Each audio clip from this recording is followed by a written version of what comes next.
NU Sukadami Channel, media informasi Nahdlatul Ulama.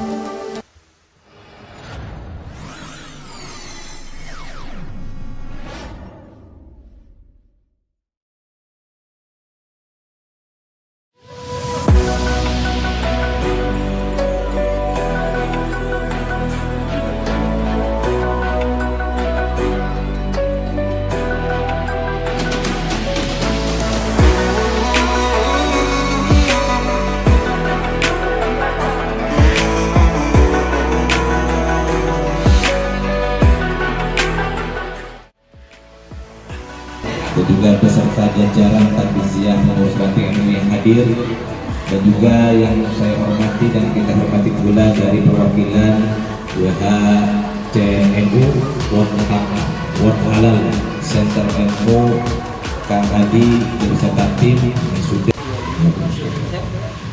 Al-Fatihah. A'udzu billahi minasyaitonir rajim. Bismillahirrahmanirrahim. Alhamdulillahirabbil alamin. Arrahmanir rahim. Maliki yaumiddin. Iyyaka na'budu wa iyyaka nasta'in. Ihdinas siratal mustaqim. Siratal ladzina an'amta 'alaihim ghairil maghdubi 'alaihim waladdallin. Terima kasih kepada Bapak Ibu. Untuk selanjutnya mohon kesediaannya untuk kita sama-sama berdiri untuk menyanyikan lagu semangat Ya Lalwaton yang dilanjutkan Indonesia Raya. Mohon izin berkenan untuk Bapak Ibu kita sama-sama berdiri. Rukun waton minal iman wala tamu minal iman inatu ala waton ya lal waton ya lal waton ya lal waton rukun waton minal iman wala tamu minal iman inatu ala waton Indonesia iladi anta unfatun maqama kullu mayyadika yawma qami hayyal qaimama kullu mayyadika yawma qami hayyal qaimama Pusaka hati wahai tanah airku, cintaku dalam imanku, jangan salahkan nasibmu.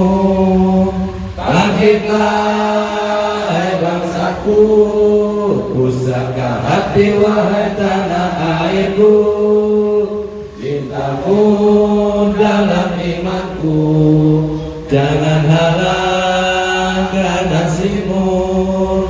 Bangkitlah hai bangsaku, Indonesia bilagi anta ulfa'ul faqaman kullu mayyatika yawma qami hayyal qaimama kullu mayyatika yawma qami hayyal qaimama Indonesia tanah airku, tanah tumpah darahku, di sanalah aku berdiri dari pandu ibu. Indonesia kebangsaanku, bangsa dan tanah airku, marilah kita bersatu, Indonesia bersatu. Hiduplah tanahku, hiduplah negeriku, bangsaku, rakyatku semuanya.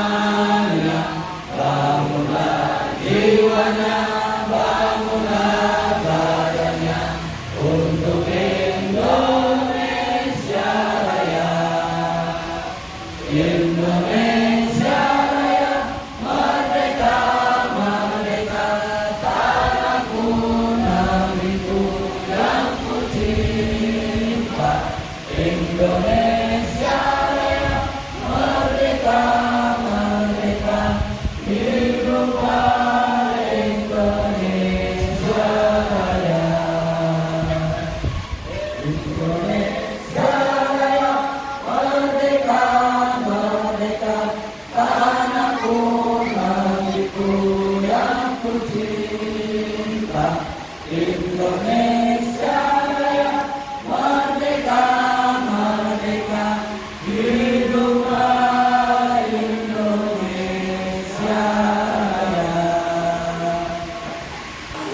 bisa teguran tertulis, bisa sampai dengan penutupan izin usaha. Jadi itu diantara sanksinya.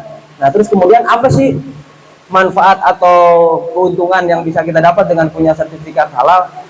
Misalnya ibu dalam prakteknya, wong saya sekarang aja usaha lancar-lancar aja kok nggak punya sertifikat halal, banyak yang beli, kan udah dimakan atau udah dikonsumsi sama pengurus ranting NU, Pak Kiai, Pak Ustadz atau ketua DKM misalnya, produk saya itu bukannya udah halal? Ya betul, memang itu sudah halal, tapi itu halal secara klaim, secara pernyataan sendiri, bukan halal berdasarkan kewenangan peraturan yang berlaku. Nah terus kemudian sedikit manfaatnya, gambarannya kenapa kita harus punya sertifikat halal, karena ini juga bagian dari bisa menjamin kepercayaan konsumen kita. Ya sekarang memang belum terlalu banyak masyarakat kita yang mulai informasi itu sampai tentang pentingnya sertifikat halal, bahwa produk-produk yang kita konsumsi harus halal dengan ada sertifikat, memang belum terlalu banyak. Tapi ke depan dengan era media sekarang dan pemerintah terus gencar untuk melakukan sosialisasi dan edukasi ke masyarakat, ini akan menjadi sangat penting, karena bicara nanti daya saing produk ibu di pasar, terus kemudian kepercayaan konsumen, dan ini juga bisa bisa bikin produk ibu naik kelas lah kira-kira, karena dengan adanya sertifikat halal. Karena kenapa produk ibu berbeda dengan produk yang lain yang belum punya sertifikat? Karena kan nanti dari desain kemasan, dari desain produknya juga akan berbeda setelah kita punya label halal itu. Nah ini bisa jadi pembeda dari produk yang lain. Makanya ini keunggulan kita, pentingnya punya sertifikat halal. Apalagi sekarang zamannya zaman online, orang bisa jualan di platform digital kayak TikTok, Shopee dan lain sebagainya. Itu bisa membranding produk kita itu dengan adanya sertifikat halal. Ini bisa jadi keunggulan. Kira-kira itulah gambaran, selain memang dari kepatuhan kita terhadap aturan negara maupun aturan agama. Itu gambaran terkait dengan pentingnya sertifikat halal. Makanya saya sangat bersama teman-teman ini apresiasi, sangat senang ketika PRNU Desa Sukadami mengadakan kegiatan semacam ini yang diinisiasi diantaranya oleh Pak Jaka dan rekan-rekan untuk mengadakan kegiatan seperti ini. Ini menjadi terobosan, karena jujur yang saya tahu bersama rekan-rekan belum ada pengurus NU ya, baik itu di level kabupaten ataupun kecamatan, ya sepengetahuan kami nih yang sudah sowan ke ketua NU tingkat kabupaten yang menyelenggarakan kegiatan ini secara kelembagaan begini bersama-sama gitu, secara kolektif belum ada. Jadi baru ranting Sukadami keren nih jadi inisiator nih pertama nih. Kita beri plus lah, Bu, tepuk tangan buat Pak Kiai dan juga semua jajaran Rois dan seluruh pengurus. Nah, jadi mudah-mudahan program ini bukan hanya sampai di sini. NU memang lahir untuk umat, untuk bangsa, jadi terus mendampingi masyarakat, terutama masyarakat di wilayahnya masing-masing, terutama kita sebagai masyarakat yang ada di wilayah Cikarang Selatan, di wilayah Sukadami. Jadi kehadiran ranting NU bisa memberikan manfaat untuk masyarakat, ya itu baik dari program-program seperti ini ataupun program yang lainnya. Nah, itu pengantar dari saya untuk gambaran program sertifikasi halal ini, Bapak Ibu sekalian. Nanti kita masuk ke teknis bagaimana cara mendaftar sertifikat halal dan juga gambaran-gambaran terkait program ini yang lebih detailnya. Langsung jelasin atau langsung aja? Oh gitu, siap. Nah, Bapak Ibu yang saya hormati dan saya banggakan, bahwa program sertifikasi halal ini disebutnya program sertifikasi halal self declare. Jadi apa itu self declare? Jadi ini bahasa apa ini Pak Jaka? bahasa Cijambe kayaknya, ini bahasa Cijambe kali ya. Self declare nih bahasa Cijambe kali. Nah, jadi sertifikasi halal kita hari ini adalah sertifikasi halal self declare. Jadi terjemahan bebasnya ini pernyataan mandiri atau pernyataan sendiri dari pelaku usaha bahwa produk yang dihasilkan itu dipastikan kehalalannya, baik itu bahan, proses maupun produk yang diproduksinya. Jadi kira-kira itu sertifikasi halal self declare ini pernyataan mandiri bahwa ibu itu membuat sebuah pernyataan bahwa produk kita sudah halal.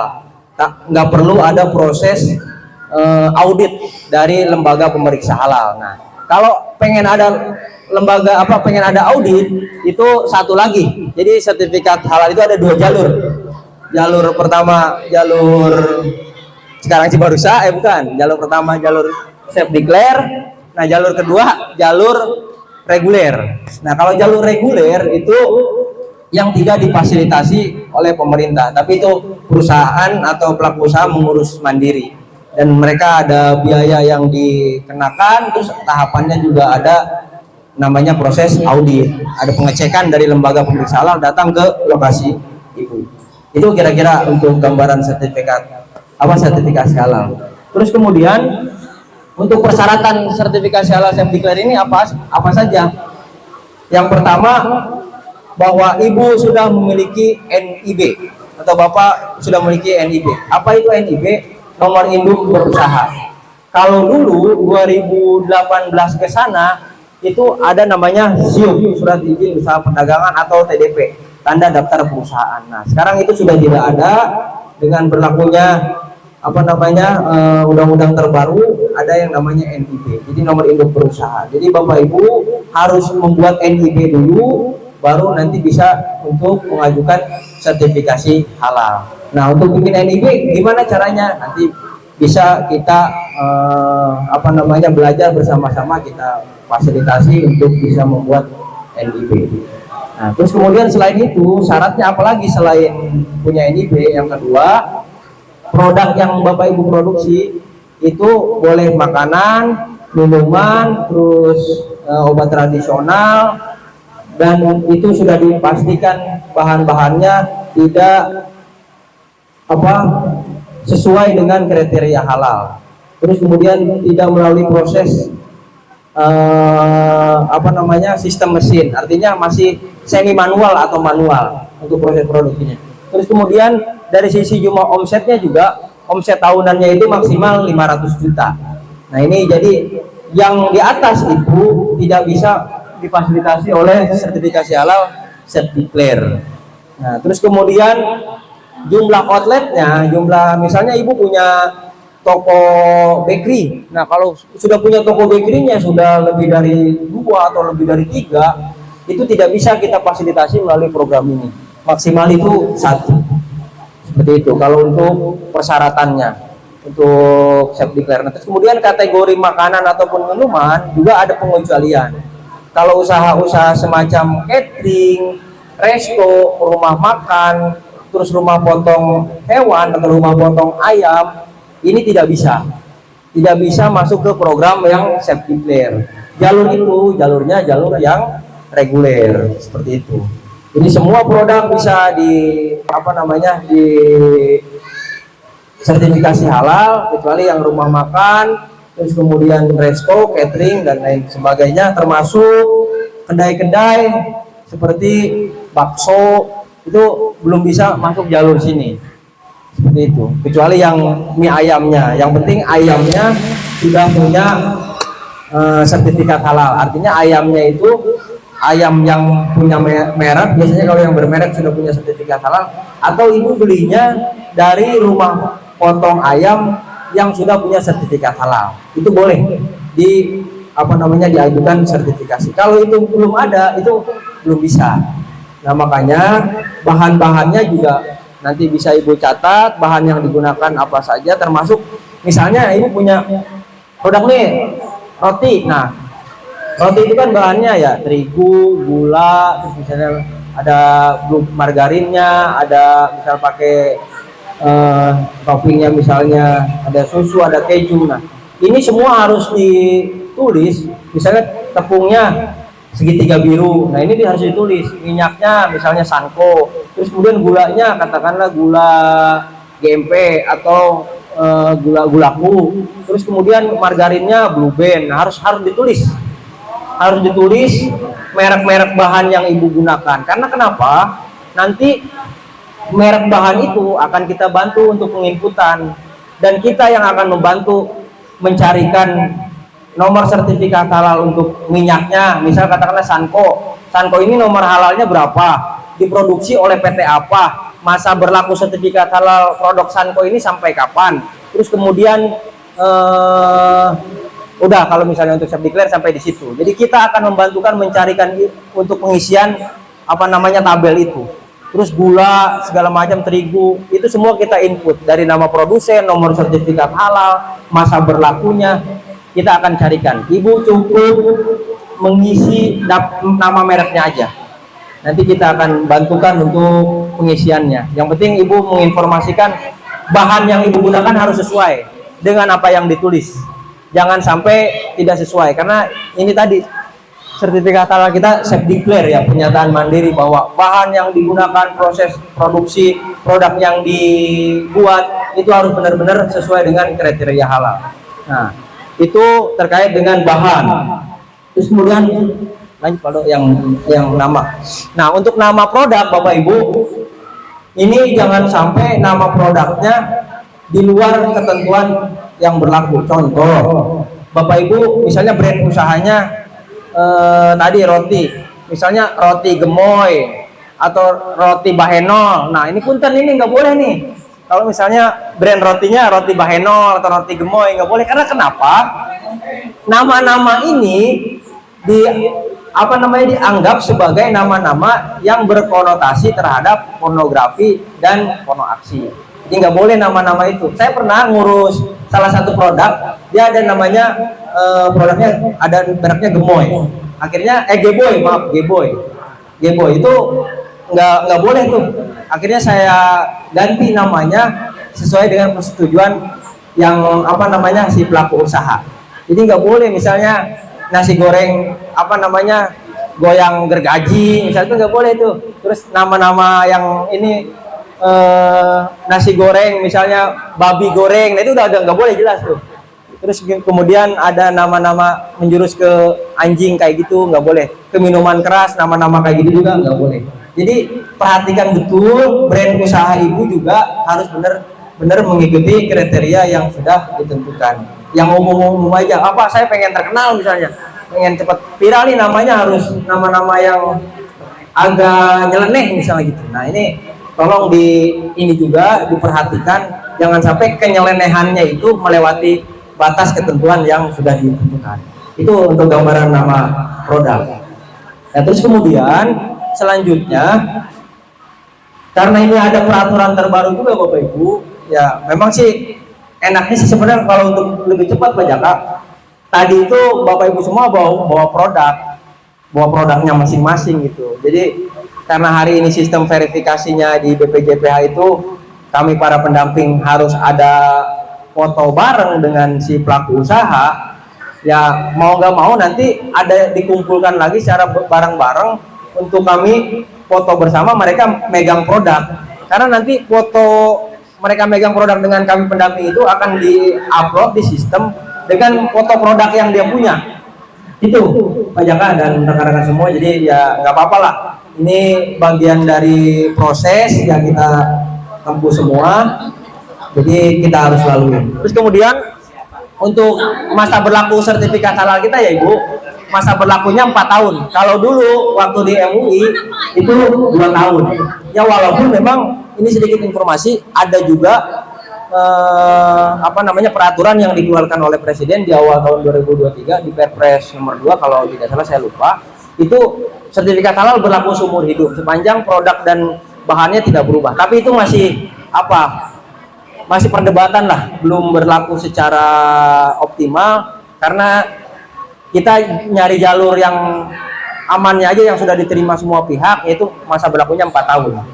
Nah, terus kemudian terkait dengan tadi bahan sudah, terus kemudian masa berlaku ya tinggal nanti kita teknisnya saja, Ibu isi data-data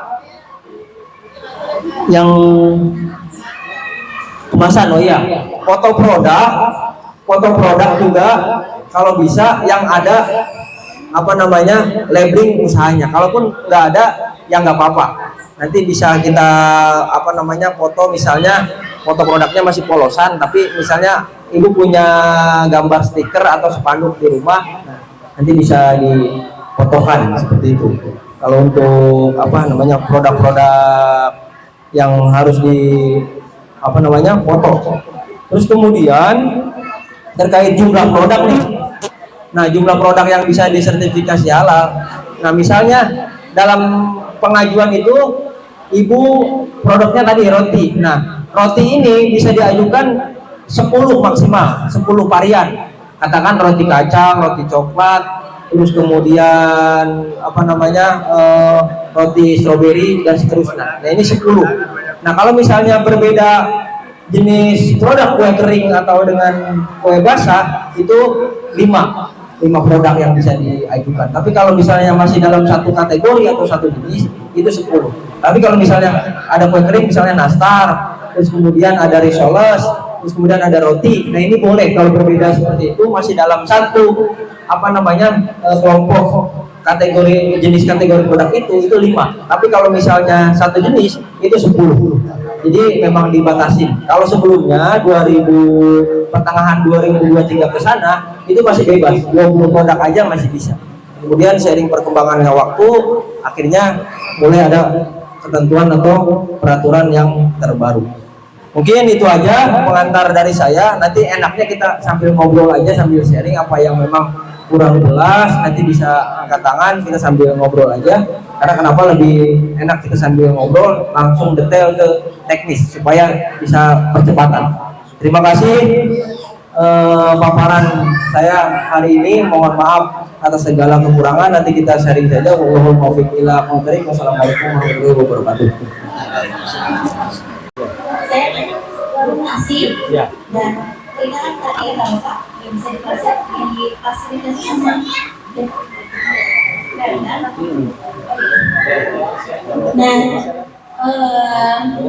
bisa nggak ya dibantu gitu maksudnya pembuatannya gitu seperti apa, mungkin kalau misalnya kelas reguler gimana gitu caranya gitu. Sekian dari Harapan gua apa?